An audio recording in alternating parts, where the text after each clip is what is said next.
क्रांति ऐसे नहीं आती है। 2000 से लेके 2024 साल हो गया झारखंड को आज़ाद हुए, बिहार से अलग हुए, लेकिन यहाँ पर वैसे ही लोग बनते हैं और जनता उनसे जब तक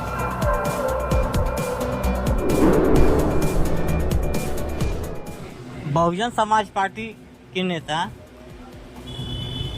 नीरज कुमार चौबे ने प्रेस कॉन्फ्रेंस कर भानु और अनंत पर इतना क्यों बिगड़े।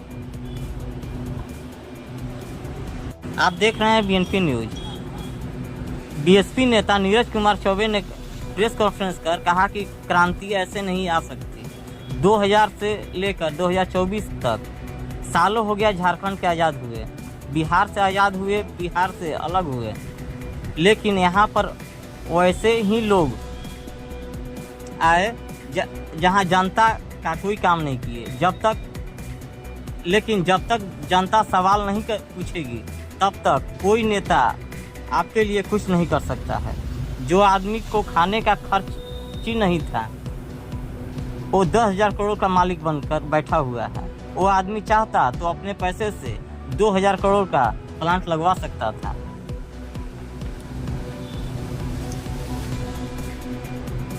आज हम लगवाने जा रहे हैं।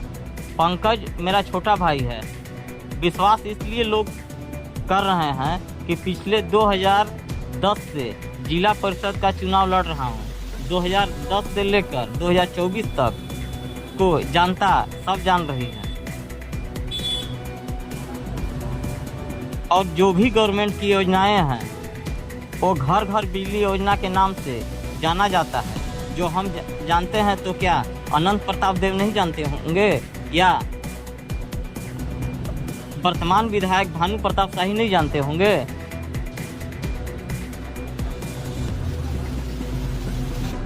जब मुझे इसकी नॉलेज हुआ तो इसको लेकर मैं फ्री बिजली को लेकर एक प्लांट बैठाने जा रहा हूँ। आइए देखिए प्रेस कॉन्फ्रेंस और क्या बोले बीएसपी नेता नीरज कुमार चौबे। बने रहिए बीएनपी न्यूज।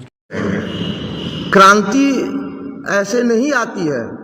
2000 से लेके 2024 साल हो गया झारखंड को आज़ाद हुए, बिहार से अलग हुए, लेकिन यहाँ पर वैसे ही लोग बनते हैं और जनता उनसे जब तक सवाल नहीं पूछेगी कि आप क्या किए मेरे लिए, तब तक कोई नेता ऐसा इन लोग नहीं है कि जो आपके लिए कुछ कर सकता है। जो आदमी को खाने के लिए खर्च ही नहीं था, वो आदमी आज 10,000 करोड़ का मालिक बन के बैठा हुआ है। अगर वो चाहता तो वो अपने पैसे से 2,000 करोड़ का प्लांट लगा सकता था, जो आज हम लगाने जा रहे हैं। जी, आपके मैनिफेस्टो में देखते हैं कि प्लांट वगैरह की बात की जाती है, औद्योगिकरण की बात की जाती है, तो आपकी पार्टी से, भाजपा से जो विधानसभा के प्रत्याशी हैं पंकज चौबे जी, उन पर जनता किस प्रकार से भरोसा करे, कैसे विश्वास करे? क्योंकि देखा जा सकता है विगत वर्षों में किस प्रकार से जनता का विश्वास का हनन किया गया है। प्रथम जी, पंकज चौबे मेरा भाई है और मेरा छोटा भाई है।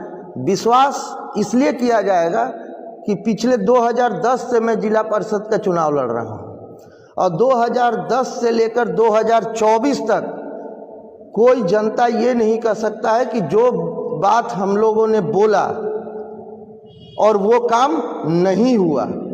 हम लोग चुनाव से पहले गवर्नमेंट की कुछ योजनाएं हैं जो घर घर बिजली योजना के नाम से जाना जाता है, जो हम जानते हैं, तो क्या माननीय अनंत प्रताप देव जी या माननीय विधायक जी नहीं जानते हैं? जब मुझे इसकी नॉलेज है तो उनको भी इसकी नॉलेज जरूर होगी इसका, लेकिन वो जानते हैं कि इससे फ्री में बिजली मिल जाएगी लोगों को। लोग अपने घर पे बिजली का प्रोडक्शन करके और गवर्नमेंट को बिजली देने का काम करेंगे और बेच सकते हैं, इसलिए उनकी आर्थिक स्थिति संभल जाएगी। तो इसलिए इन लोग चाहते हैं कि यहाँ के जनता गरीब रहे ताकि हमारी बात सुनते रहे। पूर्व विधायक कनन प्रताप देव जी से जब हमने पूछा कि आपने 1320 मेगावाट के प्लांट का शिलान्यास किया था, बाकायदा उस समय के मुख्यमंत्री जो हेमंत सोरेन थे उनको बुला करके, उसका क्या हुआ? उस पर उन्होंने हमें बताया कि उनके बाद, उनके हार जाने के बाद जो वहाँ के विधायक बने भानु प्रताप शाही, उन्होंने इस पर ढीलासिली बरती, जिसके कारण वहाँ पर प्लांट नहीं लग पाया। तो फिर वो बोल रहे हैं कि अगर फिर से जनता उन्हें मौका देती है तो फिर से वो प्लांट लगाएंगे। इस पर आपकी क्या राय है? ये सब झूठ बात है। और माननीय मुख्यमंत्री जी अभी मैया योजना चला रहे हैं। पूरे झारखंड का बजट ही है 500 करोड़, 500 अरब का बजट है। ये 101 करोड़ 35 लाख हमारे झारखंड में महिला हैं। उनको 1000 रुपया अगर दिया जाता है तो आप देख लीजिए 13.5 अरब रुपया पर मंथ हो जाता है। एक साल में 168 अरब रुपए हो जाते हैं। तो ये बताइए, उसके बाद विधवा पेंशन, विकलांग पेंशन और भी तमाम तरह के छात्रवृत्ति हैं, तो क्या 500 अरब केवल पेंशन में ही चल जाएगी और रुपया बांटने में चला जाएगा? तो जनता का कल्याण कैसे होगा? तो वो 1320 मेगावाट कहाँ से लाएंगे, किस जगह से लाएंगे? अगर वो योजना चला रहे हैं तो उसके बारे में स्पष्टीकरण भी देना चाहिए कि मैं पैसा कहाँ से लाऊंगा, किस तरह से, किस बहन बेटियों को कैसे कल्याण करेंगे। सिर्फ लिख देने से ये चुनावी जुमला है और कुछ नहीं है। ये माननीय मुख्यमंत्री जी का चुनावी जुमला चल रहा है, जो कि वो धरातल पे लाने का कोशिश कर रहे हैं। लेकिन आप लोग भी गए होंगे बहुत जगहों पे, कहीं पर पोर्टल काम नहीं कर रहा है, कहीं ऑनलाइन की सुविधा ख़त्म हो चुकी है और 15 तारीख तक ही ये सुविधा भी थी।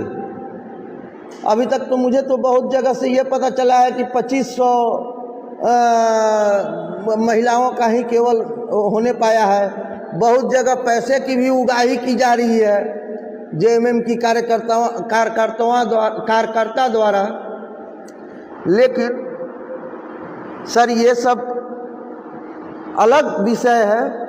हमारे यहाँ के दोनों माननीय अगर रोजगार देने का काम करें तो न किसी को मैया योजना की ज़रूरत है और न किसी को शादी कराने की ज़रूरत है। लोग यहाँ शादी कराने के नाम पर भी पैसा बटोरते हैं।